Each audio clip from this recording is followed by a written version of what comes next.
Big TV భక్తి సమాచారం WhatsApp ఛానల్లో జాయిన్ అవ్వండి. అన్ని విశేషాలు ఎప్పటికప్పుడు తెలుసుకోండి. ఓం మహాగణాధిపతయే నమః. ఓం గురుభ్యో నమః. ఓం శ్రీమాత్రే నమః. పరమేశ్వర స్వరూపమైనటువంటి జ్యోతిష, వాస్తు మరియు ఇతర అనేకమైనటువంటి శాస్త్రములను మనకు అందించినటువంటి మహర్షులకి నమస్కారం.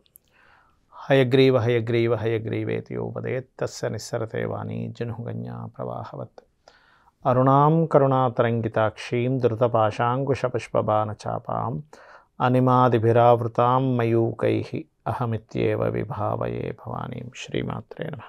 ప్రేక్షకులకి ఆ లలితాంబిక అమ్మవారి యొక్క అనుగ్రహం పరిపూర్ణంగా కలగాలన్న స్ఫూర్తి కోరుకుంటూ మనం ఈరోజు చెప్పుకోబోయే టాపిక్ ఏంటంటే ఆర్థిక సమస్యలు.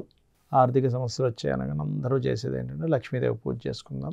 నిజమే, లక్ష్మీ అమ్మవారు ఆర్థిక సమస్యలను తీరుస్తుంది. దీనికి ఏమిటండి లక్ష్మీ అమ్మవారు తీరుస్తుంది అనడానికి ఏమిటి? మన పురాణాలు వేదాలన్నింటిలో ఉంది. అదేవిధంగా ఆదిశంకరాచార్యుల వారి యొక్క వృత్తాంతం కూడా మనం తీసుకున్నట్లయితే అందులో అతను ఒకసారి భిక్షాటం చేసుకుంటూ వెళ్తూ ఉంటాడు. ఒక్కొక్క ఇంటికి వెళ్తున్నప్పుడు అందులో ఒక ఇంటి దగ్గర ఆగినప్పుడు అందులో నుంచి ఒక పెద్ద ఆవిడ ఒక ఉసిరికాయను వేస్తుంది ఆదిశంకరాచార్యుల వారికి. అది కూడా ఎండిపోయి ఉంటుంది. వేసి ఒక మాట ఉంటుంది, అయ్యా ఇంట్లో ఇది ఒక్కటే ఉంది, 10 రోజుల నుంచి నేనేమీ తినలేదు, ఉన్న ఒక్క ఉసిరికాయ నీకు ఇస్తున్నాను అని మా ఆయన బయటికి వెళ్ళారు, కొంత సంపాదించుకొని రావడానికి పస్తులతో ఉన్నాను 10 రోజులని చెప్పినప్పుడు ఆదిశంకరాచార్యుల వారి యొక్క కళ్ళ నుంచి విపరీతమైనటువంటి బాధ కలుగుతుంది ఆయనకి. అయ్యో ఏమిటి అసలు ఈవిడికి ఇంత దుర్గత అని ఒక్కసారిగా మనకి కనకదార స్తోత్రము అంటారు. అమ్మవారిని స్తుతిస్తాడు. అమ్మవారు ప్రత్యక్షమవుతుంది. శంకర ఏమి కావాలి అంటే, ఇక్కడ చూడండి తల్లి, వీడింత దారిద్ర్యాన్ని అనుభవిస్తుంది, వీడికి మీ కటాక్షం కావాలి అన్నప్పుడు అమ్మవారు చూస్తుంది. అంటే ఏమిటి? ఏ దేవతా స్వరూపమైనా మీకు అనుగ్రహించాలంటే మీ పూర్వజన్మ పుణ్యం ఉండాలి. శంకర వీడికి అసలు పుణ్యమే లేదు, నేను ఎలా అనుగ్రహించాలని అడుగుతుంది. అప్పుడు ఆదిశంకరాచార్యుల వారు, అమ్మ పూర్వజన్మ పుణ్యం లేదు, నిజమే, పూర్వజన్మ పుణ్యం లేకపోతే నువ్వు ఇవ్వవు, కానీ ధర్మం పాటిస్తే కూడా ఇవ్వాలి కదా. ఎందుకంటే ఆవిడ ఉన్న దాంట్లో ఉన్న ఉసిరికాయ నాకు ఇచ్చింది, ఆవిడ ధర్మం పాటించింది కాబట్టి ఇవ్వమని ఆదిశంకరాచార్యులు వాడు వేరుకున్నప్పుడు ఇప్పటికీ ఉంది కాలడిలో ఆ యొక్క ఇల్లు. అప్పటికప్పుడు అమ్మవారు బంగారు ఉసిరికాయలను కురిపిస్తుంది. అంటే ఏమిటి? దీని అర్థం ఏమిటి? పూర్వజన్మ పుణ్యమైనా ఉండాలి, లక్ష్మీ అనుగ్రహం కావాలంటే ధర్మమైనా పాటించాలి. మీ ధర్మం మీరు పాటిస్తున్నట్లయితే అమ్మవారు కూడా అక్కడే ఉంటుంది. అందుకే మనకి లలితా సహస్రనామాల్లో ధర్మాధ్యక్ష, ధనాధ్యక్ష, ధన ధాన్య వివర్ధిని అంటారు. అంటే ధర్మమునకు అధ్యక్షురాలు, ధనమునకు అధ్యక్షురాలు, ధన ధాన్యములు మనకు కలగడానికి ఆవిడే కారకురాలు అని అర్థం. పూర్వజన్మల్లో తెలుసో తెలియకో ఏవో తప్పిదాలు చేసాం. చక్కగా భగవంతుడు ధనం ఇచ్చినా, కుటుంబాన్ని ఇచ్చినా మనం దాన్ని కాలుతో తన్నాము, సంథింగ్ ఏదో నిర్లక్ష్యంగా ఉన్నాము. ఈ జన్మలో మనకది కొరవ ఏర్పడింది. కనీసం ఈ జన్మలో మీ ధర్మాన్ని మీరు పాటించినా కలుగుతుంది. ఒకటి. రెండవది, లక్ష్మీదేవి అంటే ఏమిటో తెలుసుకోవాలి, గుర్తుపెట్టుకోండి. ఎందుకంటే కేవలం ధనమే లక్ష్మీదేవి అని అనుకుంటే తప్పు, గుర్తుపెట్టుకోండి. మనకి శాస్త్రాల్లో ఎక్కడా కూడా ధనలక్ష్మి అని మాత్రమే చెప్పలేదు. ధాన్యలక్ష్మి అన్నారు, సంతానలక్ష్మి అన్నారు, ధైర్యలక్ష్మి అన్నారు, ఇలా అష్టలక్ష్ముల్ని చెప్పారు కదా. అంటే ఏమిటి? లక్ష్మి అంటే గుర్తింపు, గుర్తుపెట్టుకోండి. కొంతమందికి పిల్లలు చాలా మంచి పిల్లలు ఉంటారు, అబ్బాయి పిల్లలతోనే అతనికి గుర్తింపు వస్తుంది. అమ్మాయికి, ఆవిడికి కావచ్చు, అతనికి కావచ్చు. ఏం పిల్లలు ఉన్నారండి మీకు, కడుపు నిండిపోతుంది. అబ్బా నిజమే కదా, మంచి మంచి ర్యాంక్స్ తెచ్చుకుంటున్నారు, మెడల్స్ తెచ్చుకుంటున్నారు, స్పోర్ట్స్లో రాణిస్తున్నారు, గేమ్స్లో రాణిస్తున్నారు, ఎక్కడికైనా వెళ్తే అక్కడ చక్కటి క్విజ్ పెట్టినప్పుడు రాణిస్తున్నారు అని అన్నప్పుడు సంతానం లేకపోతే ఎన్ని ఉన్నా కూడా సంతానం లేకపోయినా ఏమో లేదనే ఫీలింగ్ వస్తుంది.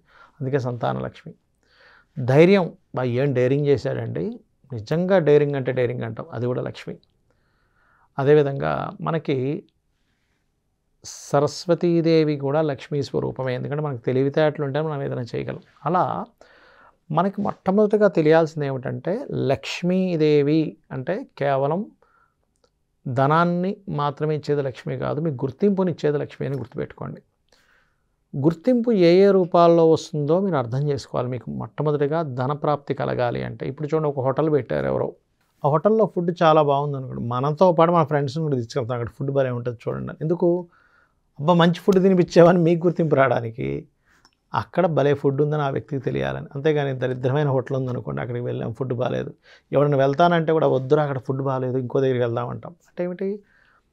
ఒక హోటల్ పెట్టిన వ్యక్తి ఆ ఫుడ్ బాగుండేటువంటి గుర్తింపు వచ్చేలాగా ఫుడ్ చేయగలగాలి, అదే లక్ష్మీదేవి. అదేవిధంగా ఒక బట్టల షాప్ పెట్టాడు, లేకపోతే ఇంకోటేదో ఒక టీ షాపు, లేకపోతే ఇంకొక మ్యూజిక్ సెంటర్, ఇంకా రకరకాలు ఉంటాయి. ఇవాళ రేపు ఒక బిజినెస్ కాదు, వేల బిజినెస్లు ఉన్నాయి. మీ స్పెషాలిటీ ఏమిటి? మీరు ఎంత చక్కటి ప్రోడక్ట్ని ఇవ్వగలుగుతారు? జాబే చేస్తున్నాం ఉదాహరణకి, ఆ జాబ్లో కూడా సిన్సియర్గా జాబ్ చేస్తున్నాడు, అది దాన్నే ధర్మము అంటారంటే మీ పని మీరు చేయడమే సిన్సియారిటీ. జాబ్ తీసేయాల్సి వచ్చినప్పుడు పని చక్కగా చేసేవాడిని తీయాలంటే యాజమాన్యం ఆలోచిస్తూ ఉంటుంది, అరే ఇతన్ని ఉంచుకోవచ్చు, మిగతా వాళ్ళని తీసేవచ్చేమో అని. అంటే ఏమిటి? అక్కడ ధర్మం పాటిస్తున్నాడు ఆ వ్యక్తి. కేవలం ఉదయం నిద్రలేచి లక్ష్మీదేవి ఆరాధన చేయడం మాత్రమే లక్ష్మీ ఆరాధన కాదు. మీరు పాటించేటువంటి ధర్మాలు ఏవైతే ఉంటాయో, సిన్సియర్గా వర్క్ ఏదైతే చేస్తారో, ఇవి కూడా లక్ష్మీ స్వరూపాలే, గుర్తుపెట్టుకోండి. వీటిని వదిలిపెట్టి కేవలం ఒక అరగంట సేపు లక్ష్మీదేవి పూజ చేసి వీటి మీద కనుక మీరు కాన్సన్ట్రేషన్ సరిగ్గా చేయలేదు అంటే, చిన్న ఉదాహరణ, చక్కగా రోజు లక్ష్మీదేవి పూజ చేస్తున్నాడు కానీ హోటల్ నడిపిస్తూ హోటల్లో ఒక్కటి టేస్ట్ అయిన ఫుడ్ పెట్టలేదు అనుకోండి, ఇది కూడా లక్ష్మీ అనే విషయం మర్చిపోతున్నాడు. అక్కడ లక్ష్మీ అనుగ్రహం కలగదు. ఇదే లక్ష్మీదేవి ఈ పట్టణంలో ఉన్నటువంటి ఈ శక్తే అక్కడ ఉంది. అక్కడ ఉన్నటువంటి తినడానికి వచ్చినటువంటి వ్యక్తిలో నేను లక్ష్మీదేవిని చూసుకోవాలి అని అనుకున్నప్పుడు మీరు చేసే పూజకి, మీరు చేసే ప్రయత్నానికి ఫలితం ఉంటుంది. లక్ష్మీ అనుగ్రహం కలగాలి అంటే సహజంగా తామర పువ్వులతోని, తామర గింజలతో హోమం చేయడం, తామర పువ్వులతో కూడా హోమం చేస్తూ ఉంటారు. లక్ష్మీ అనుగ్రహం ముఖ్యంగా గోమయంలో ఉంటుందని చెప్తుంది శాస్త్రం. ఒకసారి అమ్మవారు భూమి మీదకి వచ్చినప్పుడు అంతటా చూస్తుందట. చూసి గోశాలకు వెళ్ళి గోవుల్ని వాళ్ళ దగ్గర స్థానం అడుగుతుంది. అడిగినప్పుడు నువ్వు చంచలంగా ఉంటావమ్మా, నువ్వు ఒక దగ్గర ఉండవు, నీచుడి దగ్గర ఉంటావు, రాజు దగ్గర ఉంటావు, మంచివాడి దగ్గర చెడ్డవాడి దగ్గర ఉంటావు, మీకు ఇవ్వము అంటే లక్ష్మీదేవి చెప్తుంది, నేను అందరి దగ్గర ఉండవలసిన పరిస్థితి నాది, నేను ఒక దగ్గర ఉండిపోతే కాదు, సర్క్యులేట్ అవ్వాలి కదండి మనీ. అంటే ఉదాహరణకి నేను మీకు ఒక 100 రూపాయలు ఉంది, ఒక 100 రూపాయలు ఇద్దరం వ్యక్తుల మధ్యన 10 సార్లు తిరిగిందనుకోండి, మీరు ఒక 1000 రూపాయలు సంపాదించినట్టు, నేను 1000 రూపాయలు సంపాదించినట్టు. అదే 100 రూపాయలు ఒక దగ్గరే ఆగిపోయింది అనుకోండి, ఒకరి దగ్గరే ఉంటుందో సర్క్యులేట్ అవ్వదు. అలాగే లక్ష్మీ చంచలం ఎప్పుడు తిరుగుతూ ఉండాలి. కానీ ఇలా లేకపోతే లోకం నడవదు అని చెప్పినప్పుడు అప్పుడు ఆ గోమాత ఏం చేస్తుందంటే తన మయంలో స్థానాన్ని ఇస్తుంది. అందుకే మన పాత పూర్వం వాళ్ళు గోవు యొక్క పేడతోని కల్లాపు చల్లేవాళ్ళు.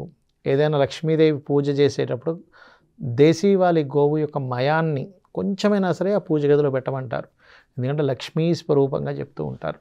అలాగే ఒకటే గుర్తుపెట్టుకోండి, లక్ష్మీ అనుగ్రహం కావాలి అంటే మీ సెకండ్ హౌస్ పాడలేదు అనుకోండి, ఉదాహరణకి అంటే ధనస్థానం పాడైపోయింది, సెకండ్ లార్డ్ పాడైపోయింది, లేదా పంచమస్థానం పాడైంది అంటే ఆలోచనాపరంగా మీరు చేసే ఆలోచనలు సరిగ్గా లేవు, అందుకే లక్ష్మీ ప్రాప్తి రావట్లేదు. వాక్ స్థానము, ధనస్థానం పాడైంది, మీరు మాట్లాడే మాటలో ఎక్కడో ప్రాబ్లం ఉంది, అందుకే మీకు లక్ష్మీ అనుగ్రహం రావట్లేదు. భాగ్యస్థానం పాడైంది, లక్ష్మీ అనుగ్రహం తగ్గుతుంది. లాభస్థానం పాడైంది, చేసే వ్యాపారంలో రాదు. అలా 12 భావములకు లక్ష్మీదేవి యొక్క సంబంధం ఉంటుంది. కానీ మనం చేసి తెలుసో తెలియకో చేసినటువంటి దోషం పోవాలి అంటే లలితా సహస్రనామాల్లో ఓం సంపత్కరీ సమారూఢ సింధుర వ్రజసేవితాయే నమః ఈ నామాన్ని రోజు 40 నిమిషాలు చేయండి. లేదా ఓం ధనాధ్యక్ష ధర్మాధ్యక్ష ధన ధాన్య వివర్ధినియే నమః చేయండి. ఖచ్చితంగా లక్ష్మీదేవి యొక్క అనుగ్రహం కలుగుతుంది, మీ జీవితం ఆనందమయంగా ఉంటుంది. శ్రీమాత్రే నమః. For more videos like this, subscribe Big TV channel.